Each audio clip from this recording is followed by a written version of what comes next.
and welcome to the Overland Journal podcast. I'm your host, Ashley Giordano, and today I was fortunate enough to sit down with Jeremy Kroeker and Elle West, two Canadian adventure motorcyclists who have traveled the Pan American Highway and beyond. Elle is a motorcycle trainer based in Calgary, Alberta, and Jeremy is the author of 4 books. As ever, we hope you enjoy this episode, and thanks so much for tuning in. This content is brought to you by Overland Journal, our premium quality print publication. The magazine was founded in 2006 with the goal of providing independent equipment and vehicle reviews, along with the most stunning adventures and photography. We care deeply about the countries and cultures we visit and share our experiences freely with our readers. We also have zero advertorial policy and do not accept any advertiser compensation for our reviews. By subscribing to Overland Journal, you're helping to support our employee-owned and veteran-owned publication.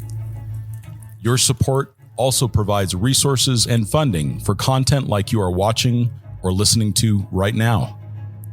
You can subscribe directly on our website at overlandjournal.com.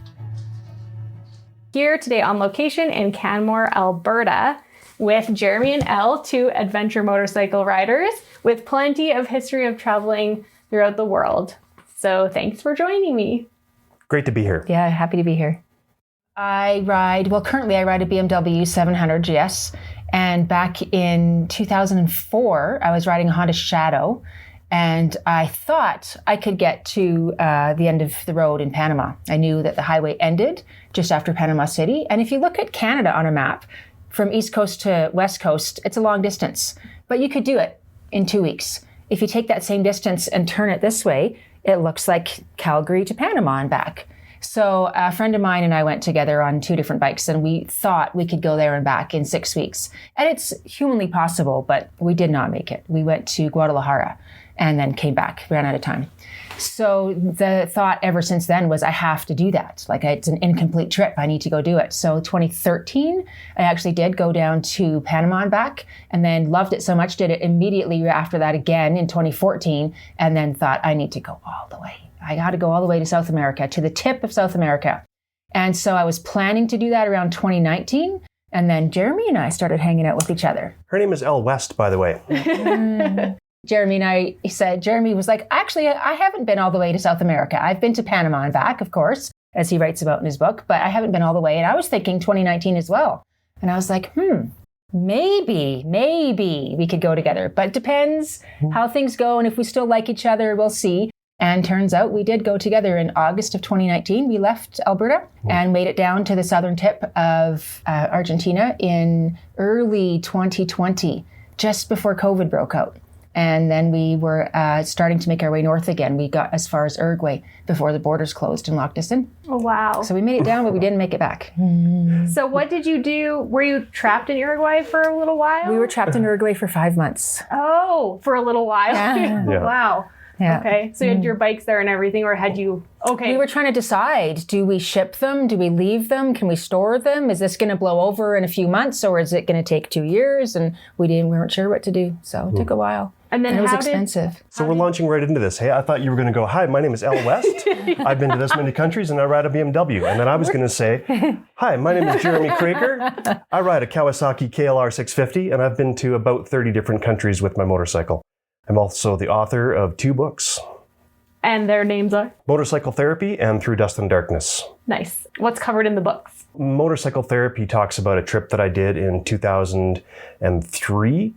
Basically, me and my buddy were both unceremoniously let go by our girlfriends, respectively.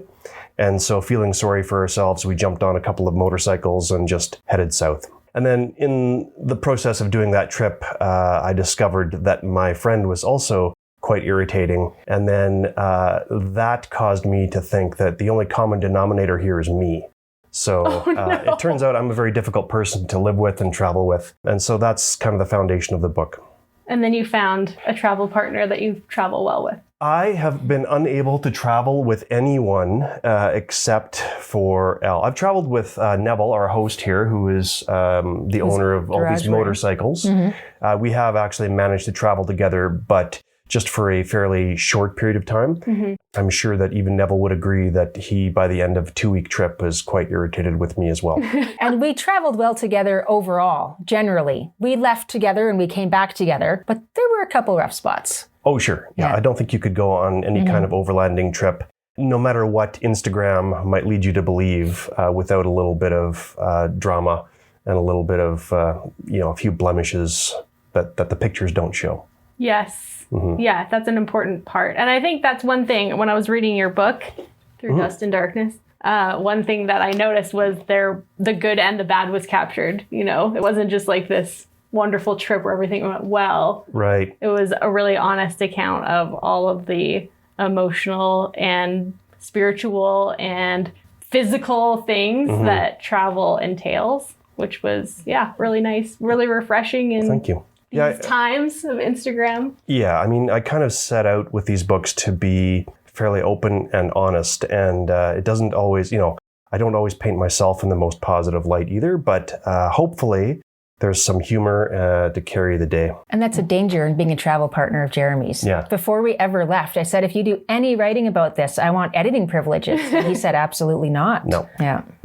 Yeah, she doesn't get editing privileges because I know what she would do. She would want to write her side of things, and that's valid, but that's for your book. It might happen someday.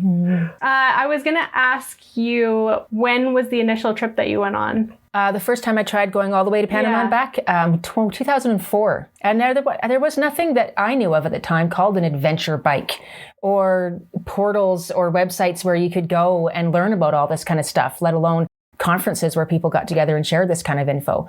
I had to stop once a week and find a library in order to access the internet and send an email home.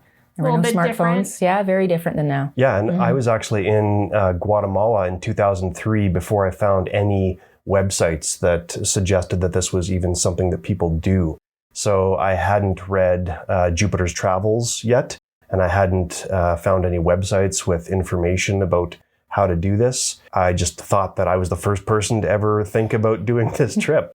So in a way, that complete ignorance actually made the trip more interesting. But since then, obviously, I've discovered a lot of the resources, and it's a fantastic time to do this kind of travel. And we still don't do a lot of research. Like our South America trip, we didn't know a lot before we went. No. I remember arriving in Bolivia and seeing an animal like moving across the land far away, and I stopped and I thought, is that an ostrich? Like, what is happening right now? There's no ostriches in South America, are there? I had no idea. It was a rhea. I don't know if I'm pronouncing it properly, but a smaller version of an ostrich. I had no idea those animals existed. I wasn't aware that there were glaciers in Peru. Lots of things were still surprises. That's awesome. Yeah, I love that. We don't research at all, it should be said. And, still we somehow bumble our way through. So how did you come together? How did you meet? Were you both riders, so you knew each other through that? Or were you both in Canmore living here, so you met that way? I stalked Jeremy for about 5 years. Well, first of all, we met in British Columbia at a motorcycle rally, and I was there to promote Motorcycle Therapy, my first book. And I was there with my then girlfriend. And I was there with a partner I was traveling with who had just read Motorcycle Therapy because I gave it to them. And I said, you should read this. And they did. And they started making plans based on this book. This guy says that if two of you travel together, you should travel on the same motorcycle. Because then if you need any spare parts, they work for either bike. We're going to do exactly that. And he loved the book and he was like quoting it to me. And then I showed up at this event and this guy is wearing a name tag that says Jeremy Kroeker, author of Motorcycle Therapy. And so my very first words ever to this man were, holy crap, you're the guy that wrote the book! Hey, Greg, come meet this guy! And Jeremy's very first impression of me was that I was slightly insane. Well, and also my girlfriend at the time, I could feel her like eyes boring into the back of my head. She did not appreciate that kind of attention that I was getting. It wasn't my fault. I was just the author of an amazing book. So then we bumped into each other every year or twice a year at motorcycle events, the motorcycle show in Calgary, overland gatherings like that. And I would every time be like, hey, Jeremy, good to see you again. And he would stare at me and say, yeah, hi. And I could tell he did not remember who I was. So after about 4 or 5 years of that, I think we finally connected through some common friends. Yeah, it turns out that we had some mutual friends who kind of reintroduced us. And Elle was, of course, well aware of who I was, but it took me a while to figure out who you were. And now I'm so happy that I did. Tell me a bit about your riding history. Like, how did you both get into riding? Was it something you did as a kid? Was it something you picked up later? How did that? My dad bought me a dirt bike when I was like 13 years old, and we were living in Saskatchewan, and there was nothing but open prairies. And so I kind of spent my summers just chasing gophers around the fields. Yeah, I learned to ride on a field on a little dirt bike. When I was 16, I got my motorcycle road license right away, and I've been riding ever since. I've had a motorcycle since I was probably about 21 years old. As soon as I got my license, I loved it. I would cancel my car insurance in the summertime and only ride my motorcycle for everything. To get groceries, to do anything. I would carry my cat inside my motorcycle jacket with me if I was going anywhere. I just always loved motorcycles since I was old enough to be on one. And I think even in high school, when girls would often want to go on a motorcycle ride, they had to have a guy who liked them enough to want to take them. Mm-hmm. And immediately I thought, well, that's a bad plan. Like, just get your own. Learn how to ride your own. There was maybe a couple years in my life when I didn't have a motorcycle. Almost every single summer throughout my life since 21 years old, I've had a bike. And it's just the best way to travel. I prefer it so much to being in a van or in a four-sided vehicle, being part of the environment and feeling the wind in your face and being out there, not behind a pane of glass, makes a big difference to me. Mm. I've been skydiving, I've been mountain climbing, I've been a lot of different ways to try to get that feeling of exhilaration. And to me, a motorcycle is the best way. That's amazing. Mm. Yeah, thank you. Where was that happening when you were in your 20s and you... in Calgary. Okay. Yeah, so I've always lived in Alberta. Came to Canmore after Jeremy finally said, I think I like you enough to let you move in. That's exactly how it happened. And what about for you? What is it about the bike? Yeah, I would echo a lot of what Elle says. I just feel it's the ultimate for me, and it's going to sound cliche, but it's just a sense of freedom. It feels like you're flying. And even when you're not happy, and it's very easy to be unhappy on a motorcycle, you can go from having the best time of your life to all of a sudden being the most uncomfortable you've ever been in like 0.5 seconds. But even then, there's something kind of nice about it. It's being alive and not... It's difficult to be complacent when you're on a motorcycle. And it's dangerous to do that too, right? To kind of zone out and just kind of not really pay attention. So forcing you to kind of be present and really experience the wind and the noise and the smells and all that kind of stuff, even if they're not always pleasant smells or pleasant temperatures. Yeah. Mm-hmm. Yeah, how does that work with driver fatigue on these long trips? I guess you have to pace yourself. Do you have to pace yourself because you're paying attention to all these things that are happening on the road and all the temperature changes? And yeah, like when we were doing our trip from Canmore here to Tierra del Fuego in Argentina, you know, there was a few days where we did big miles, like 900 kilometers, but that was all kind of in Canada and the States.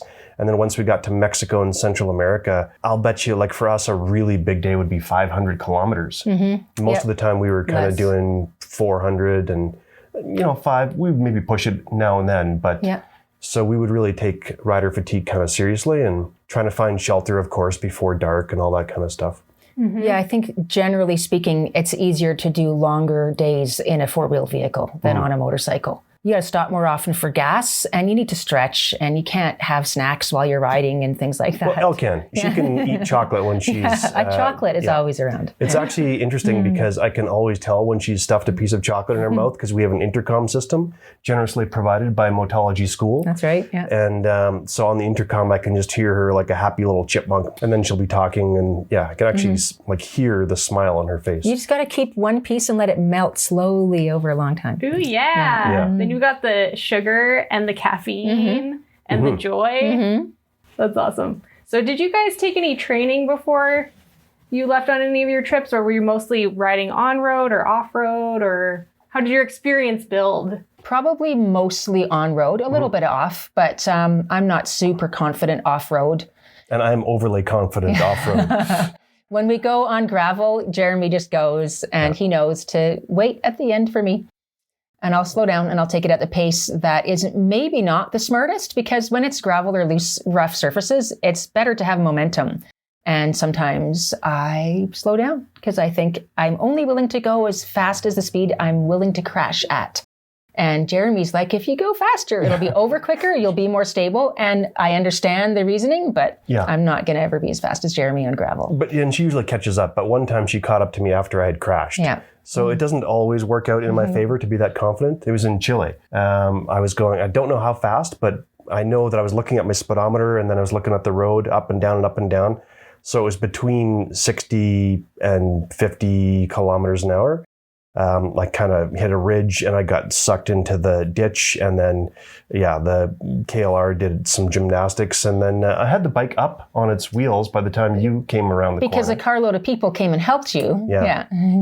Anyway, I'm willing to ride faster than I want to crash. Gotcha. And then on the road, the dynamics of the relationship, you've obviously figured that out, or have made it work together on the road. A little bit of luck, maybe. A little bit of, I think age helps quite a bit. Yeah. Generally in any relationship, and understanding that sometimes it's better to just bite your tongue. And Elle has finally settled for someone. That could be somewhat of a factor, but someone who rides motorcycles isn't willing to go to South America and back with me. That's a big plus. Well, and also there's some things that are super simple that you don't think about, which is just having snacks. Yeah, like things you should learn by this age and still haven't learned apparently. Yeah, like I'm 50 years old now, and it's only now occurring to me that when I get really grumpy, sometimes all I need is a peanut. And sometimes, it doesn't always work this way, but sometimes if I can feel that you're getting irritated with me, rather than change my behavior because I'm too old to do that, I'll just give you a piece of chocolate. And sometimes it helps, at least for an amount of time. Yes. Especially crossing borders and things like that. But again, not to be all Instagram polished or anything. It's difficult sometimes traveling with anyone, and then you travel with your life partner, whom I love. But also being in that close proximity under stressful situations, and you're not always comfortable, and you don't know what you're going to do next or where you're going to sleep sometimes. And it's easy for me to get kind of short and not lose my temper exactly, but demonstrate my irritation. And that is something that I could learn to be better with. I'd say there was one good day when temper was lost. Yeah? Yes, in uni in Bolivia. Okay. Yeah. And then we just separated for a day. Yeah, we had a trial separation. For a few hours. Yeah, he was unhappy and he wanted to find food, and I wanted to find food too, and we didn't have breakfast that day. He was mad and frustrated and basically like giving up. And I said, fine, give it to me. I'll see if I can find. And I think there's some restaurants. It looks like a whole bunch of a commercial area over here. I'll lead. Let's go over here. And so I'm leading and I'm going to the place. And on the way, he's behind me. I hear him in the intercom. Oh, I think I see a place. I'm just going to go there. Fine. Go ahead. See you later. And I thought about it. Am I doing something I'm going to regret? Is this one of those decisions that's going to have a really big impact and I'm going to wish I hadn't done it later? And then I thought, no, he's just around the corner. I know where he stopped. I can go back and find him. I'm going to go eat lunch by myself. In my own restaurant, on my own bike. And I think that's a saving grace too. If we were both on one motorcycle, I don't know how those people do it. I don't know either. We even brought 2 tents. That was my decision, and Jeremy made fun of me ahead of time, but I was like, we haven't lived together. We haven't been dating that long. I'm not ready to commit to that the whole way down. And if you piss me off enough, I want to be able to go my own way, or at least for lunch, my own way. And I think that actually was a good decision. We had a couple hours. We ate our own lunch, and then we reconnected. Yeah, and also my side of the story is I was actually quite relieved when I heard her voice like fade out of my intercom. She was like talking, all of a sudden, and I'm like, oh yeah, I'm going to go have some food. And then, happens. So there again, it basically came down to food. Yeah, after we ate lunch, both of us, I think we're feeling quite a bit better. That breakfast. Yeah. We missed breakfast, and then we were cold, and then there's a combination of things. Temperature, not eating, low blood sugar because of not eating. It's like the classic, overlanding couple situation coming up. Yeah. Which you don't necessarily, when you're at home, you don't necessarily have to deal with that because you can go your separate ways. And you're not together sometimes. 24/7 at home. Go to work, or you go spend time with friends, or do something else. Yeah. How do you do it? You're traveling 2 in one vehicle. Yeah.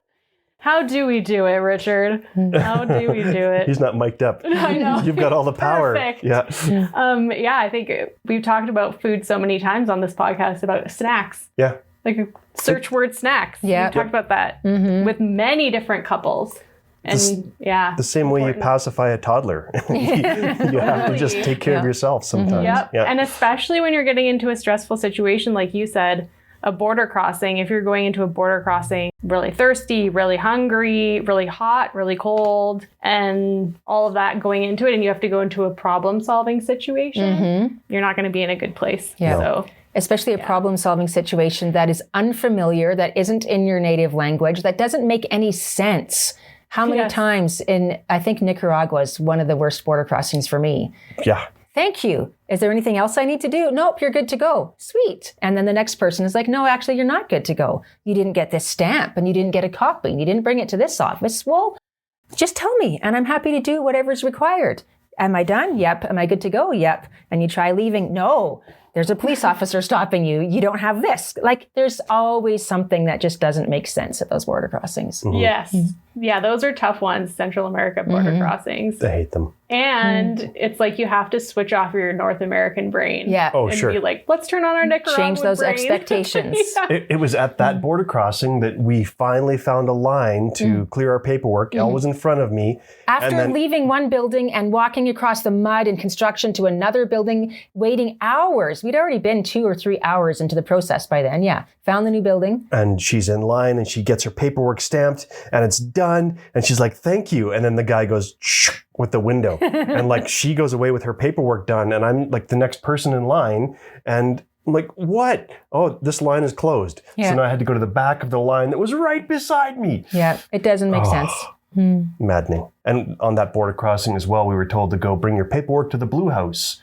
That's what we heard. Yeah. But it turns out we were supposed to go find a police officer wearing a blue shirt. So we were looking for a blue house and we were trying to, it was... Being fluent in the language would make a difference. Sure. Yeah. Yeah, for sure. I remember there was a kind of little guidebook written by the time we had gotten there, and they had laid out the procedure, kind of. You know, it's always going to change. It'll change on a Tuesday compared to a Saturday and who's working. 100%. Yeah. But the framework started to get familiar, which I'm sure it did with you as well by the time you got further south, where you're like, okay, now this is sort of what needs to happen. And then by the time you figure it out, you're suddenly in Colombia.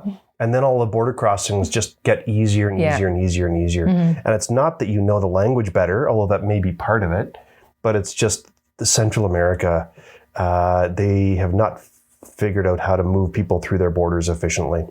How did that compare to your trip over in Europe and the Middle East? I mean, obviously the Europe part. Yeah. One of the hardest border crossings that I've had to do is into Egypt. A lot of travelers, if you talk to them, you'll hear the same story. Egypt is difficult to get in, especially if you have a vehicle or, you know, I saw one guy crossing in with a pet. That's even more problematic. But yeah, it's just a lot of the same skills apply, a lot of patience, you know, try to not be loose and fast with your cash. If somebody asks for money, there's a good chance it's for a bribe. And, you know, you try not to give into that kind of pressure. It's just bring some snacks, bring a lot of patience, and just kind of outweight them. Like that's something that you can do as a traveler. If you have no itinerary, really, you kind of have more power than they think you do.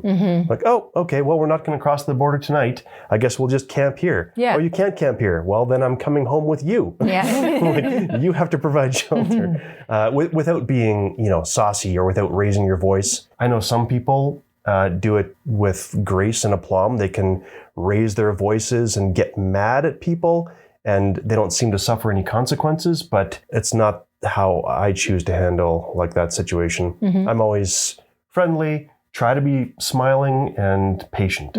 And same with protests too. I've come across situations where the road was blocked because of a protest.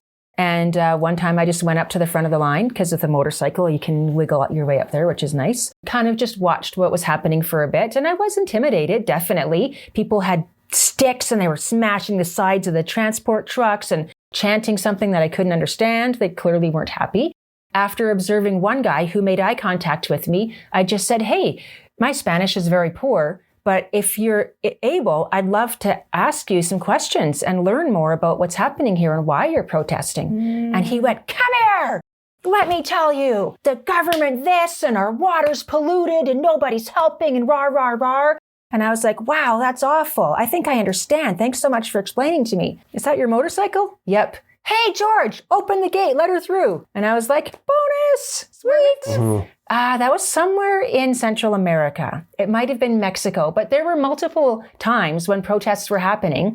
And I know other travelers have said, like, you just got to crack your engine and barrel through, or you got to yell at those people. And my approach is they're protesting for a reason. Yeah, like we got it pretty good. We're on vacation, essentially. Yeah. And these people are dealing with very, like, possibly life and death struggles, and they're tired and frustrated. If I need to rent a hotel room for an extra night and wait for it to clear, or if I put my tent down here, like, I've got everything I need. That's the bonus of traveling with all your tent and everything, I think.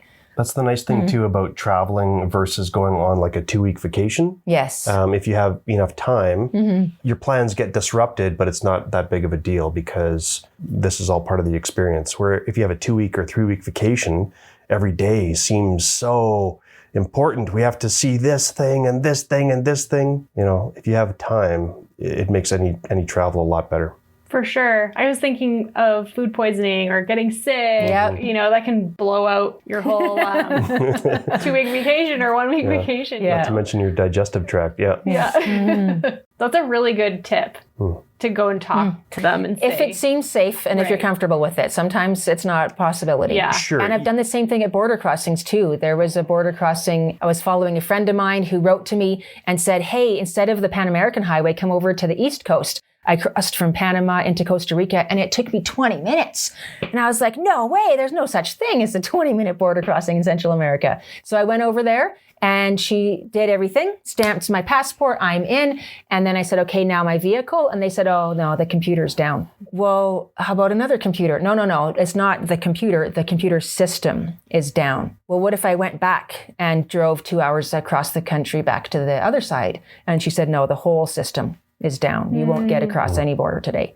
So I had my tent with me. I had food with me. There was other people in vehicles who also couldn't cross that day. So we just shared. We put up our tents in the parking lot, which was dirty and gross, but free. And we shared food. So I had a jar of peanut butter. Somebody else had a loaf of bread. Somebody else had spaghetti and somebody had tomatoes. And we just all together made spaghetti sauce with peanut butter sandwiches the next day for breakfast. Yeah, that sounds like a horrible combination. It worked out. Okay. And that's a story to tell later. Again, if you were on a 2-week itinerary, that wouldn't have happened. Yeah. No. Or you'd be panicking and stressed out. Yep. I mean, I say, and Elle disagrees, but I don't know why. I think that good memories are based on bad experiences.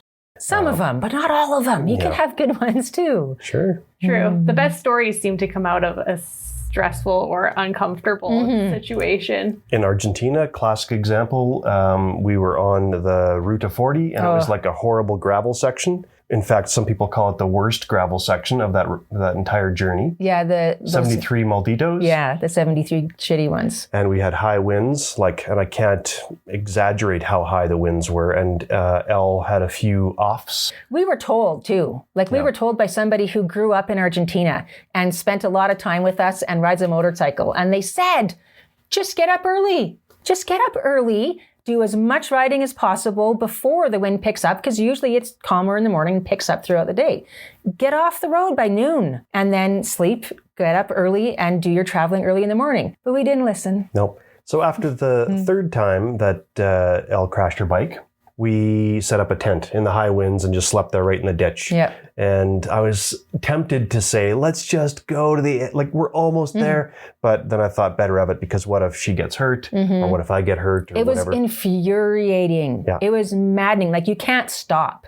As soon as you stop and put your foot down, the wind just flattens you. You got to keep that momentum. And on gravel, you can't. Literally, I'm pushing as hard as I can into the wind, and I'm just sliding across the road sideways. But my point is that was a bad day, but it's a great memory. And I think traveling is like that a lot. We had food. We had cold pizza left over with us. That was the saving grace. Good memories are based on food. Good memories are based on cold pizza. That's a t-shirt. That's a t-shirt idea. Yeah. That, by the way, that whole event where we crashed and had to set up shelter and everything is on my YouTube channel. So lately I've been doing less writing and more kind of vlogging sort of things. And that's on my YouTube channel if you want to search for Jeremy Kroeker. That's where you find that kind of stuff. How have you found the storytelling aspect of going from writing to the video component? It's a steep learning curve. Like all the story principles are the same, but like learning the technology and the gear and all that kind of stuff. If you're a writer, essentially, all you really need is a pencil and a piece of paper. But if you're going to tell stories through video, you need microphones and camera equipment and lights and things like that. So it's been a steep learning curve. It's quite rewarding, though, when you get it right. I'm still trying to work my way up to my 100 videos. Long ago, someone gave me some advice. They said, make 100 crappy videos before you give up. And so I'm getting up to that point now, and hopefully they're getting less and less crappy as the time goes on, but I might return to my paper and pencil soon. We'll see. I was going to ask you also about how you started writing and getting books published. Was that something that you had done as a kid, or did you just start taking notes while you were traveling and it kind of came along, or how did that begin? Yeah, I mean, I did write for a few newspapers and things like that before I went on this trip in 2003. And whenever I travel, I keep a pretty good journal. So I'm always kind of writing, but it's not really for consumption. But what I was doing on this trip to Central America was I was writing emails back and forth to my family and friends, and I was putting quite a bit of effort into them. So some of them were quite long, and some of them were funny. And then when I got back, people said, "Oh, those are funny emails. You should write a book." And then they just left, right? That they thought that was a very sage advice that they gave me. Yeah, so I started to think that I could do it quite easily if I just compiled the emails in my journal. But then I realized how much actual hard work and revision is required to make a proper book. So that's how that book came about, was I compiled everything and then I rewrote it about, I don't know, I don't want to exaggerate, but I'll bet you I rewrote it 10 times. Finally hired an editor. In the end, I ended up self-publishing Motorcycle Therapy. Off the success of that book, I was able to find a publisher for Through Dust and Darkness. That's Rocky Mountain Books, right? Rocky Mountain Books, yeah. They're local. Yeah. Right? They used to be based in Calgary and now they're based in Victoria, but it's a great little publishing house, and Don Gorman is over there running the show right now. I believe he's still there. I haven't communicated with him for a while because I haven't been writing, but yeah. And then I went back to publishing my own anthologies when I did Motorcycle Messengers and Motorcycle Messengers 2. And those are a collection of various stories from other motorcycle adventures. It's all just motorcycle travel stories, short stories, and I've got a few stories in there as well. So I guess I've always been writing, but I only really started taking it seriously when I set out to write Motorcycle Therapy.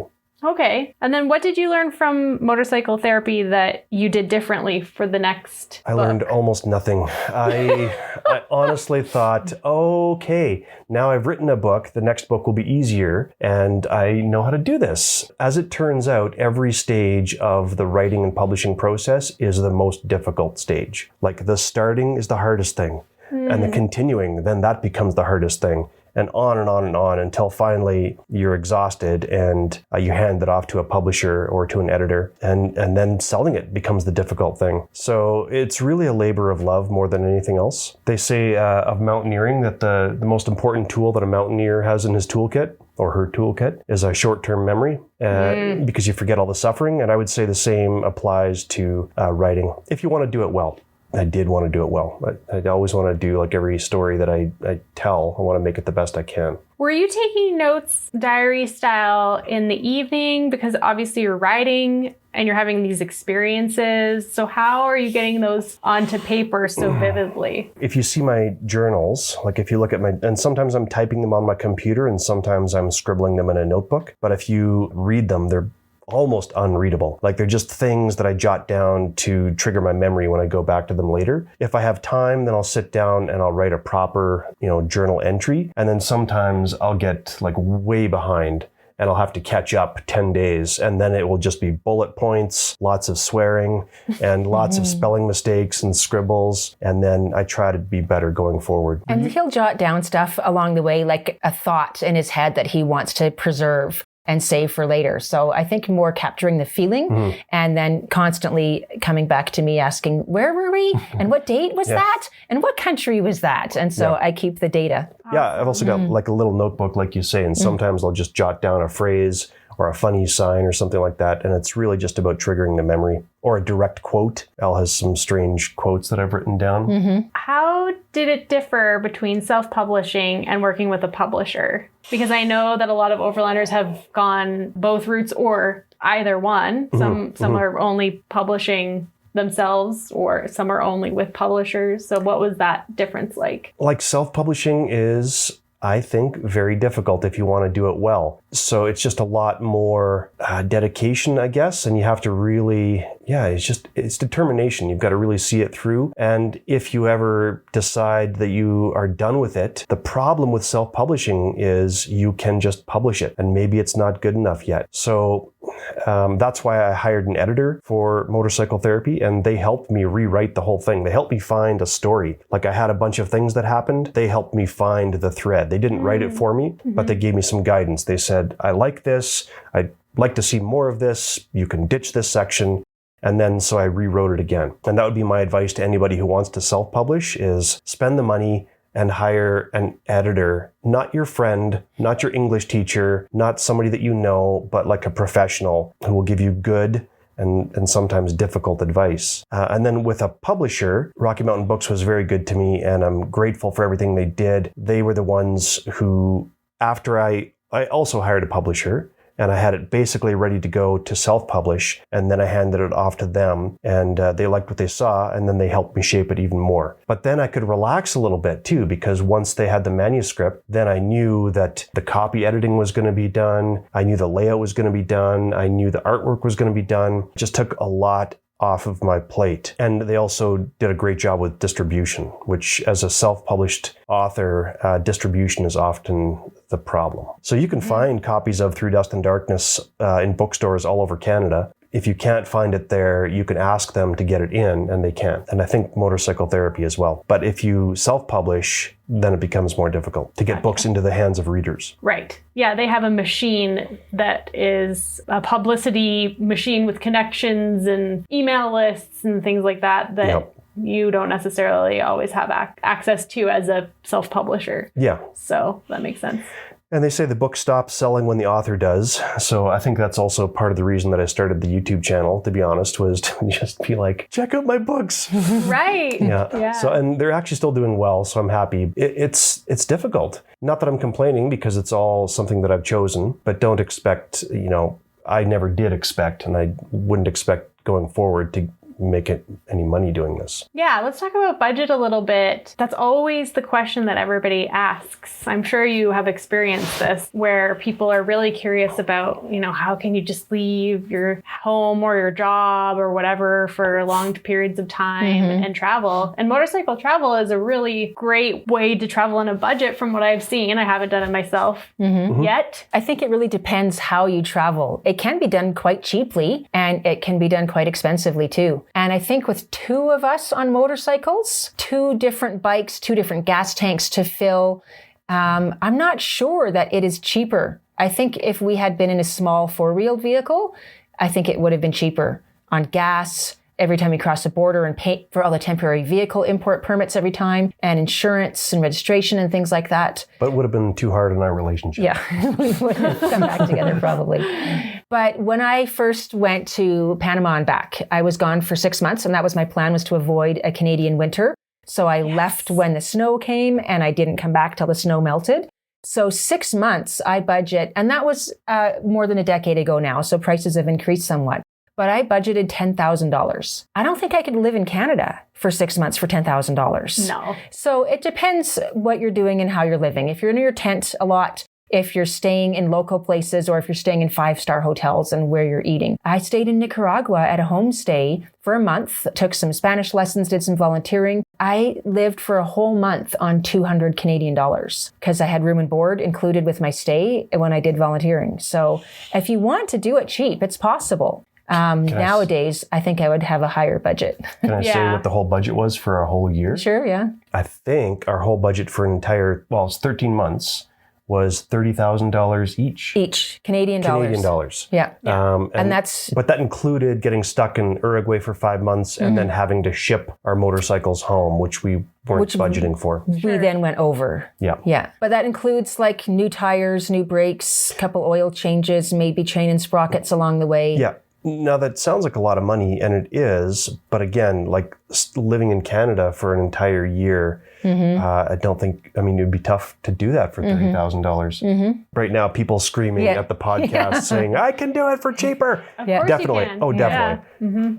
Ed March, he's a good friend of mine. He can travel around the world on something like $10 a day or less. Probably if anyone could, Ed Merch could. Yeah, I can't. I mean, maybe I could. I don't think I could, though. And age, I think, is a factor too. The older I get, the less I want to be uncomfortable. Oh, yeah. And sleeping in the dirt on an uncomfortable mattress every night. I'm usually the one pushing for like a hostel or a hotel. But I have noticed that as we're both aging, Elle much more gracefully than me, that it's easier to push her into a hostel. Like, Right. we could sleep in the ditch, but wouldn't you rather have a A toilet? hot shower and a real bed and clean sheets. Yeah. Yep. We are also experiencing that too. It's so nice to have that hot shower and those comforts in life. Yeah. You Well, know? we just did a short 3-week kind of adventure in February. Yep. In Ecuador. We flew to Ecuador and we rented a motorcycle, and then our friend loaned us a motorcycle. So we had 2 bikes, and we always stayed. We didn't have our camping gear. So we didn't have tents and everything with us. always stayed in places, by our standards, were even a bit upscale. A couple of times. Yep. It was so nice.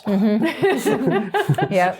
Just so much nicer. And that's the other side of it. Like, we loved taking a year off, and I'd love to go again for a year. I'd love to go for multiple years, but financially, I have to come back and work. Yeah. And so this is what we're stuck with now is 3 weeks vacation is what we're allowed at our jobs. Jeremy gets 4 weeks.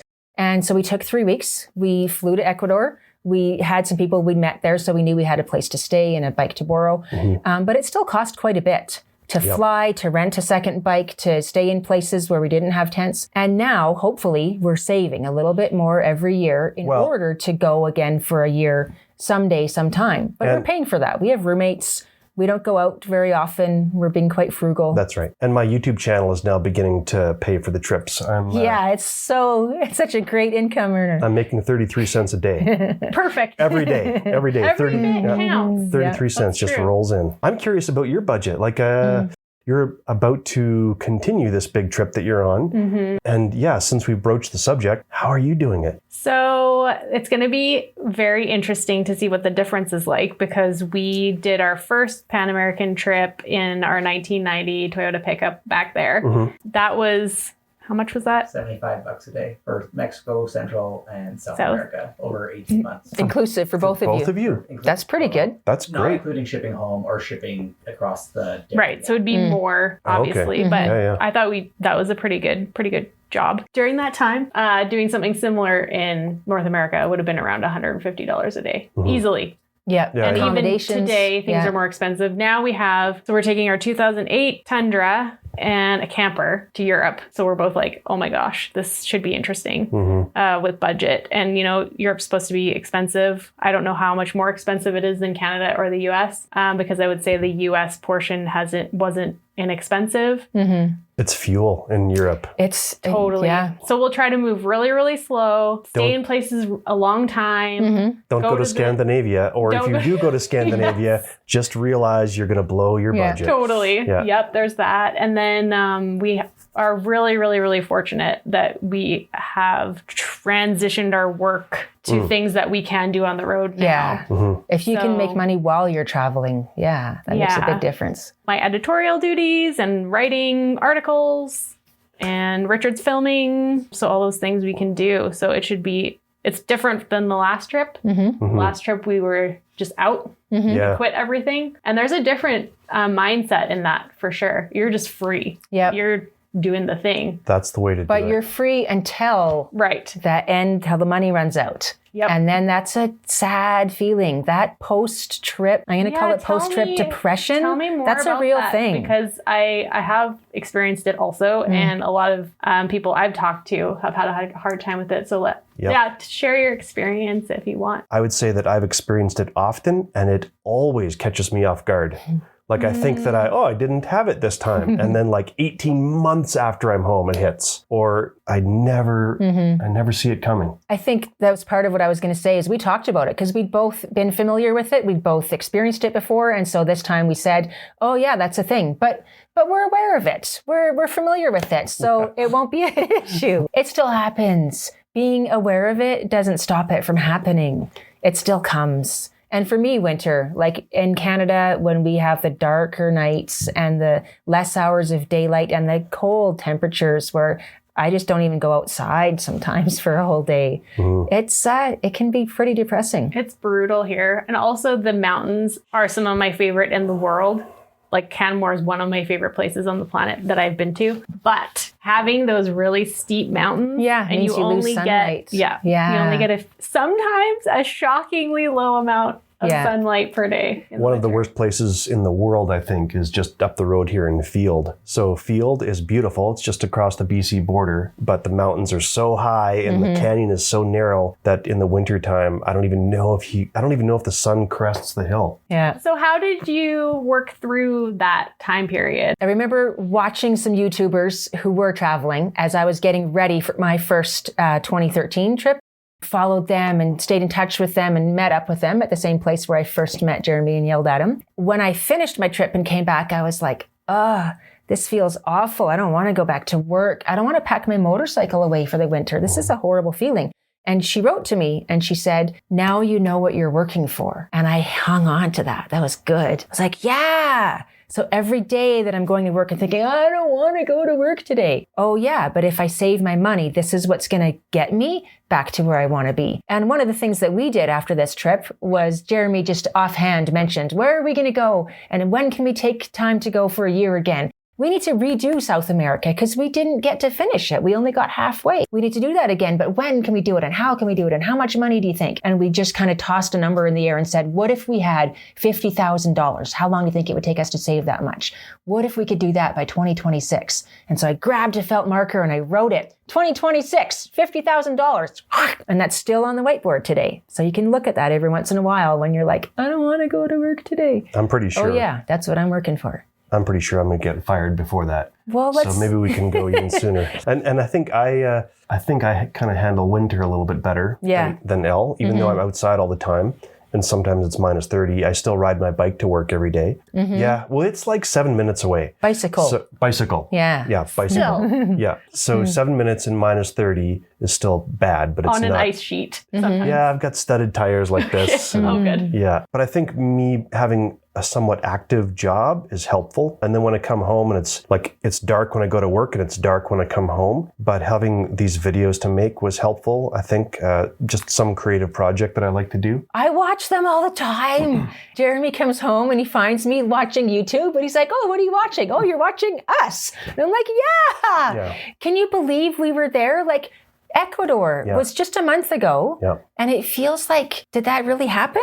Or was that just a dream? Or were we talking about that? Or did we really do that? So I love that we've got these tangible videos that I can look back on and go, yeah, that happened. So great because you forget so much so quickly. Yeah. I wanted to ask you about Through Dust and Darkness because there was a very specific reason why you went on this trip to this specific area of the world. So I was raised in a very closed off, kind of insular, conservative Christian place. So I say in the book that I was given all of the answers before I had any questions. It kind of didn't really fit with me, that worldview, after I left home and started poking around the world. And my thought was that I wanted to go to an entirely different worldview and examine religion from a different perspective. So I went to Iran, which was, at the time, I think George W. Bush was making noise about, their nuclear program, and it looked like war was not an impossibility. And I wanted to go see this country because I'd heard so many beautiful, wonderful, glowing reports about it. But I also wanted to look at religion from a totally different vantage point. So that's what I did. It sounds like I'm talking about religion quite a bit, but I still don't consider it a religious book. It's at heart a motorcycle journey. And for me, it was kind of a journey of discovery. It was helpful.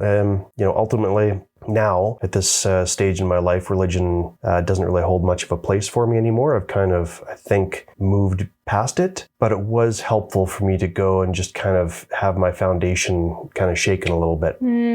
It's easy to look at another culture or another religion or someone with different religious beliefs and to see it with all of its blemishes and its flaws, and maybe even look at a certain set of ideas and think that they're ridiculous. But it's hard to look at your own sets of ideas and be critical and really examine them openly. So that's what that trip did for me. That's pretty powerful. Yeah, it was a difficult journey. Not only the motorcycle, getting it there and getting through all these countries, through Syria and Iran. I didn't actually get my motorcycle into Iran. Spoiler alert, but I did travel there. Yeah, I would say it was a trip that changed my life. I would say in a positive way. My mom would say in a negative way. She's still praying for my soul. Probably right now as she's listening to this podcast.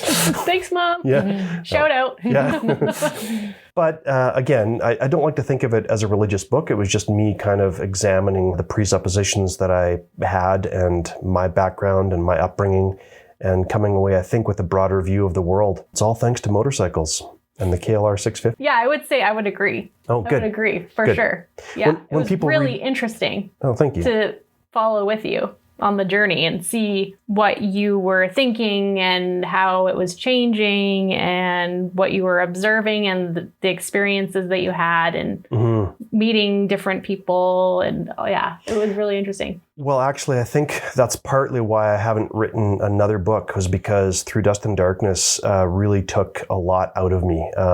My opinions and my beliefs about the world and myself and where I saw myself in the world, they were shifting as I was writing the book. So there was a few times I actually stopped writing and I said, that's it. It's not a book. It's a series of short stories. I'm going to sell some of them to magazines, which I did, and no book. And then I went back to the Middle East, which is not in the book. It was after, the civil war was kicking off in Syria. I went to Syria and I was, doing some work for the Toronto Star.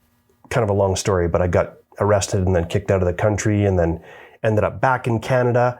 And then that's when I was kind of depleted emotionally.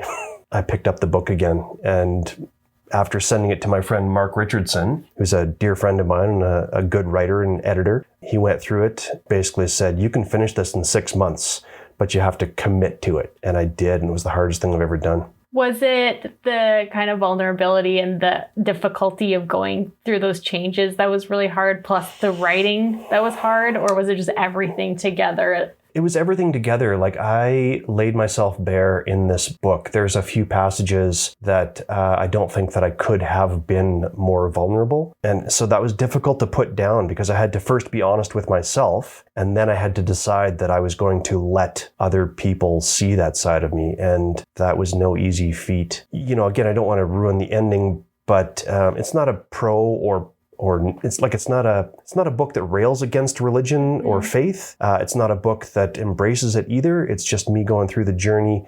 I think if I wrote that book now, it would have a much different conclusion. I think I would be more decisive in how I finished the book. This book leaves a little bit of mystery at the end, I would say. And I did have an encounter with something bigger than me that was unseen.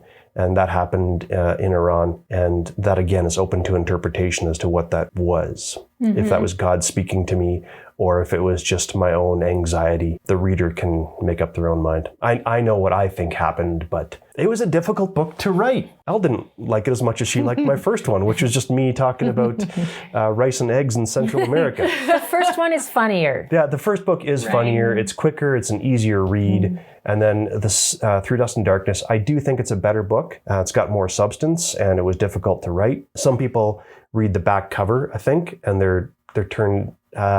They might be a little hesitant to pick it up because it doesn't mention religion. Right. But as I say in the book, you can't go to Iran and write about it. If you try to write about it without mentioning God or religion, it's like trying to sail around the world without writing about the ocean. Yeah. Religion and religious belief is everywhere in the Middle East. And I haven't been to Iran, but from what I know of the area, it's infused into daily life. Even the language. You can't speak Arabic without, probably somebody's going to be listening to this and say that this is incorrect, but I believe it's difficult to speak Arabic without using religious terminology, and it's very influential religion in the Middle East. Would you go back to Iran? In a heartbeat. Love it. Would you go? I would go, sure. Yeah, if we can get in. Yeah. Well, when I went, it was actually more difficult for Canadians to get in than it was for Americans. And I actually met a Canadian in Iran that had a stamp on her passport from Israel. Everybody says that's impossible, but I saw it with my own eyes. Yeah. She apparently, I don't think she was, anyway, she flirted with a border guard. I don't think she did anything inappropriate beyond that, but somehow she got in. Wow. Yep. I was going to ask you about, you mentioned earlier that there's a good community of female motorcyclists. Have you seen that change? Is it growing, or is it, tell me more about that. Generally, I do think it's growing. I teach in Calgary in summertime, of course, on the weekends. I teach motorcycle school for brand new riders. I learn a little bit of statistics through that, and there's talk about generally probably this is a North American statistic, about 18%, getting close to 20% of riders are women. I think that number would be higher if we had bikes and gear that was more comfortable and more purpose-built for women. Some people worry when I go on rants like this. I'm not trying to be an angry feminist. I think that if I owned a company that built motorcycles and I knew that 90 or 80% of the people buying them were going to be men, I would target it to fit their bodies. The problem is not just seat height.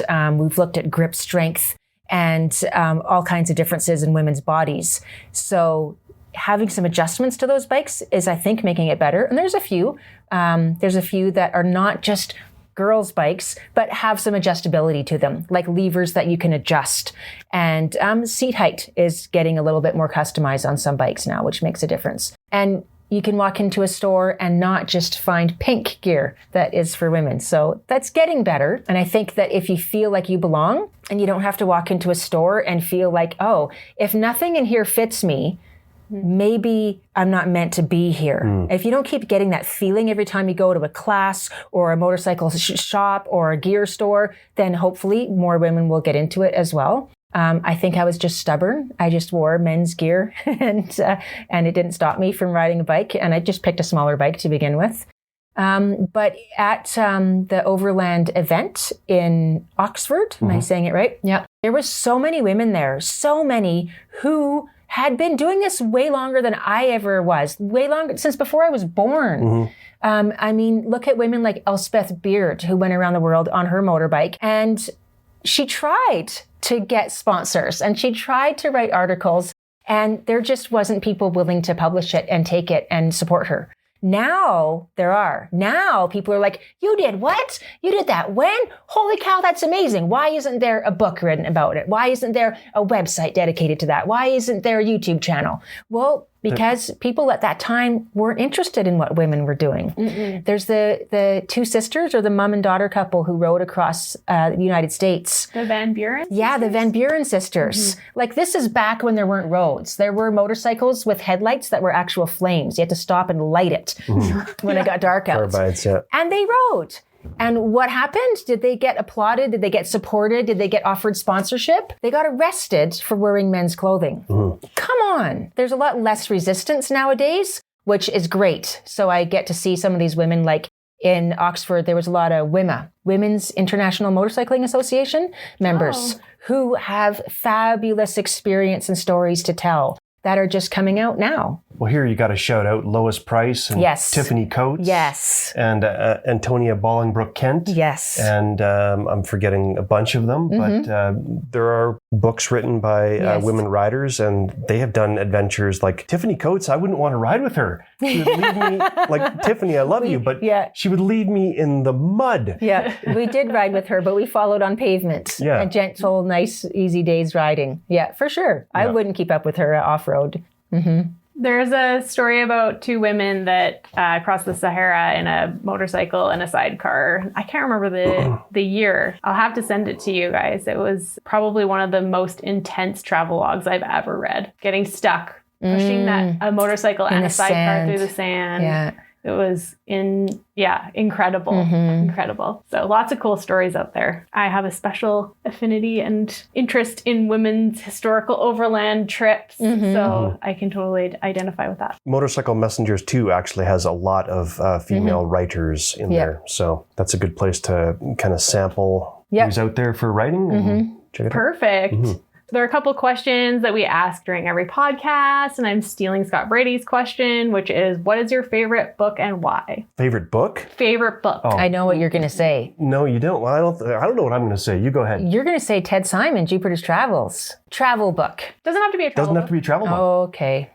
Okay. So I will say yes, Ted Simon. Thank you for writing Jupiter's Travels. With all due respect, Mr. Simon, that's not my all-time favorite book. I would say that maybe Zen and the Art of Motorcycle Maintenance or something by Hemingway. Probably Farewell to Arms. I'm going to go with a Farewell to Arms. I'm going to throw a curveball. It's got nothing to do with motorcycles. Yeah, Hemingway inspired me in many ways to improve my writing. He has a very interesting style because it seems simple, but it's really effective. Yep. And that one is about his time in Spain. Is that right? That's right. Yeah. What is it about that book that you really liked? Well, I think that was the first Hemingway book that I ever read. So I think it really impacted me more than his other works. It was just what he could do with very simple sentences and very simple terminology. And I also love Tom Robbins as a writer, and he is the polar opposite of Hemingway. He uses giant words. I've got to sit there with a dictionary by my side and look up every other word. But yeah, I'm going to go with the Farewell to Arms. And I know that as soon as this podcast is over, I'm going to go,